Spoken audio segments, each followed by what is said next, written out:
The film begins with Sarah, Calvin, and Henry working on their farm, placing copper pennies in vegetable rows. Calvin tries to convince Henry that the pennies are space pods from tiny astronauts, claiming they convert energy to protect against space monsters. Mature for his age, Henry sees through Calvin's story and insists he's not a child. In the next scene, Sarah cooks dinner while Calvin mentions that Henry has shifted from space invaders to pterodactyls, revealing Henry is in the chicken coop. He notes how fast Henry is growing, realizing that make-believe no longer captivates him. Meanwhile, Henry feeds the chickens and spots a tall figure near the turnips.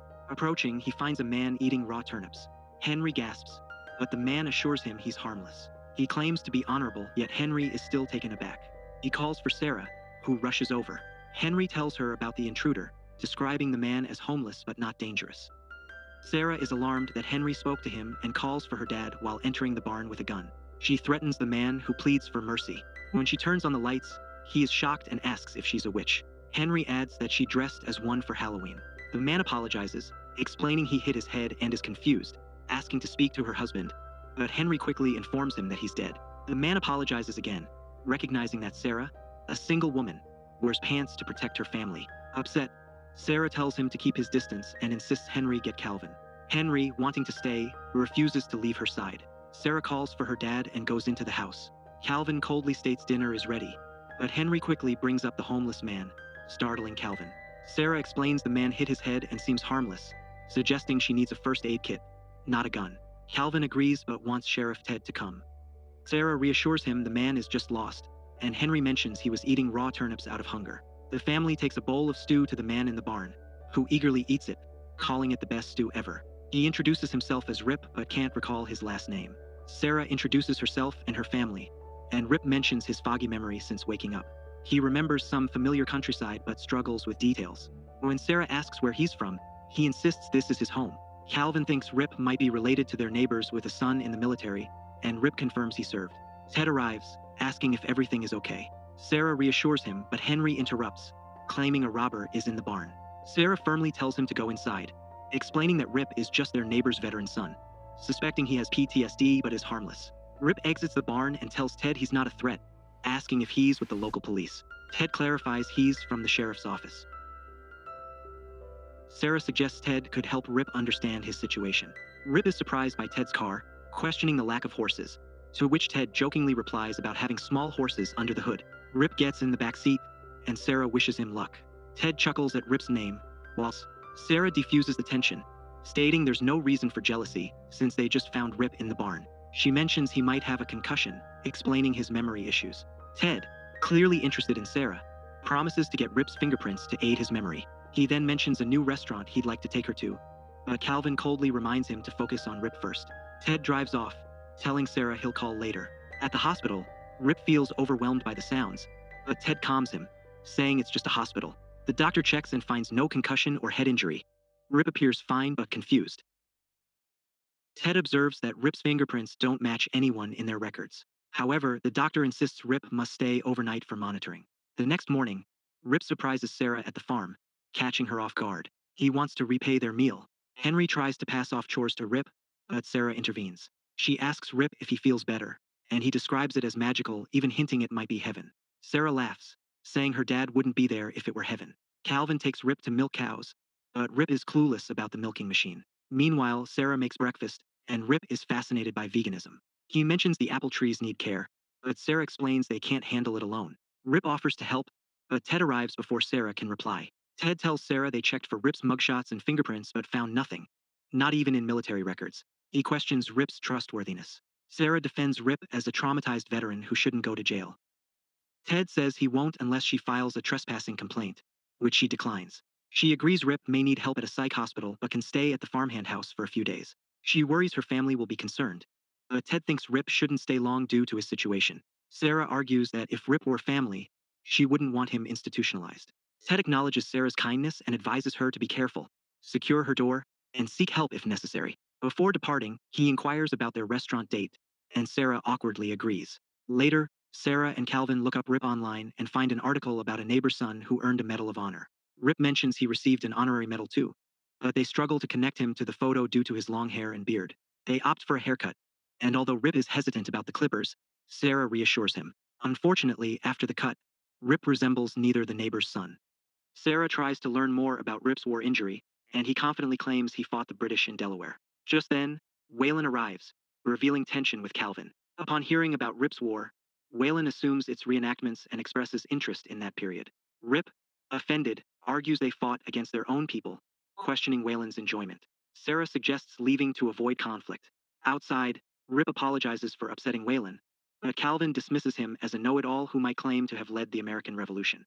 Rip counters that Whalen doesn't look like General Washington, leaving Sarah and Calvin unsure if Rip is joking or serious about fighting in the Revolution. Back at the farm, Rip starts working, prompting Calvin to consider hiring him. Sarah reminds him they can't afford it and shouldn't exploit Rip, but Calvin insists on the long-term benefits and asks Rip, who agrees. They take him to the farmhand's house, where he insists it's his. Sarah is surprised and suggests it looks similar, but Rip is firm and disappointed by the changes. He points out his engraved initials in the wood, and memories begin to surface. He declares himself Rip Van Winkle II, born in 1758. The family is shocked, insisting he can't be alive in 2022. Rip, equally astonished, claims it's 1789. He faints from confusion but quickly wakes, sharing a bizarre dream of 2022 and realizing the truth again. He collapses once more, but Calvin is prepared, giving him a book about Rip Van Winkle. Sarah and Calvin think reading it will help him. After reading, Rip reveals it's his father's tale. They try to clarify it's just folklore, but Rip insists, explaining his father's lack of ambition drove his mother mad until he disappeared. This left Rip feeling alone, burdened by the farm, and resentful. At 17, he joined the war for America, surviving injuries. Eventually, his mother died, and his sister married, leaving him alone with his growing hatred.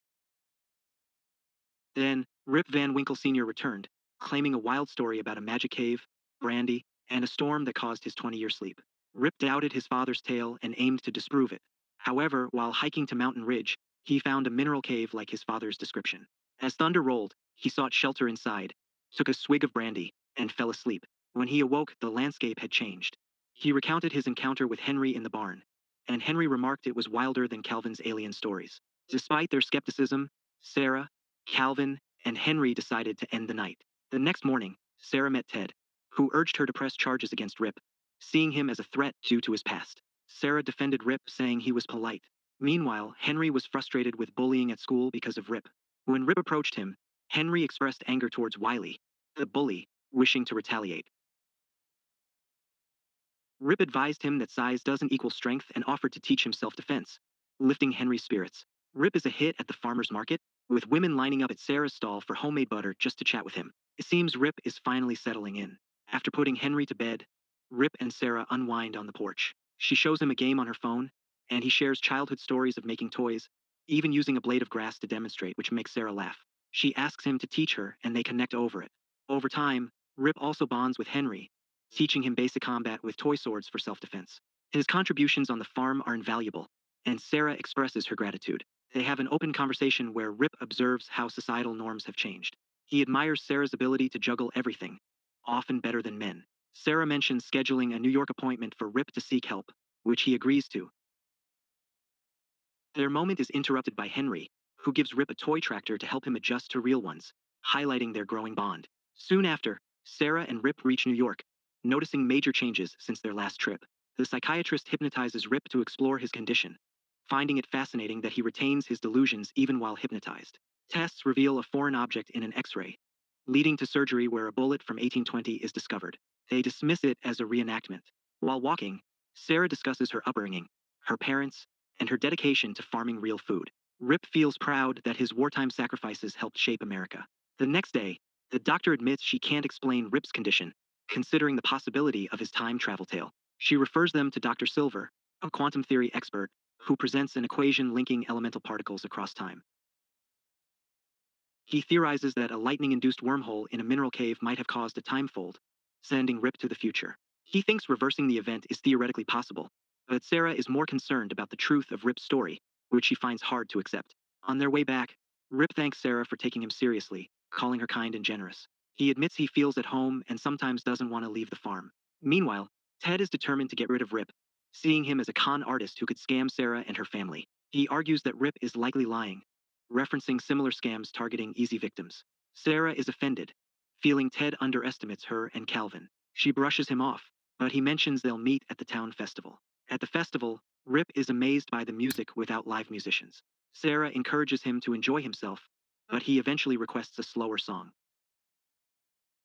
They dance until Ted interrupts, taking Sarah's hand to lead her to the dance floor, though her eyes remain on Rip, smiling at their earlier moment. Meanwhile, Rip approaches Calvin, who is being bullied by Waylon. Waylon, who claims to sell ancient tools, is exposed by Rip, leading Waylon to fake a phone call and leaving Calvin feeling victorious. At home, Calvin can't help but mock Waylon's look before going to bed. Sarah then takes Rip aside on the porch for a private chat, while a jealous Ted lurks nearby. When Rip enters the farmhand house, Ted confronts him, manipulating Rip into thinking he's threatening Sarah, Henry, and Calvin's reputation. Ted confesses his love for Sarah, implying Rip has nothing to offer. Rip tries to reason with him, but Ted's words start to resonate. Ted harshly tells Rip he doesn't belong and should leave, claiming that if Rip truly cares for Sarah, he should go since she won't voice how much he bothers her. Ted insists Rip has no future there. Rip interrupts, but doubts about being a burden linger. The next morning, despite heavy rain, everything appears normal. Sarah prepares breakfast, and they begin their day, but Rip is anxious about the storm's severity. After dropping Henry at school, Sarah runs errands with Calvin. Upon returning, Rip is gone. Calvin discovers a note on the mantel. A farewell from Rip, apologizing for the trouble and thanking them for their hospitality before saying goodbye. Sarah fights tears as she reads the note, then rushes to stop Rip from leaving. The path to the cave steepens, prompting Henry and Calvin to turn back to avoid slowing her down. Determined, she calls for Rip until she finds him inside the cave. Surprised by her arrival in the storm, Rip brushes it off, and they discuss the letter. He reveals that Ted helped him see the truth and that he wants to stop hurting them, believing this is his chance to return home. In a heartfelt moment, Rip confesses his love and proposes. She laughs, suggesting they date first.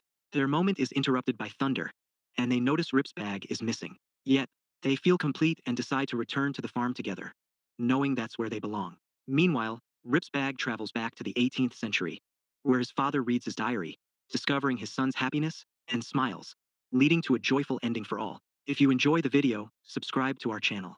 Thank you.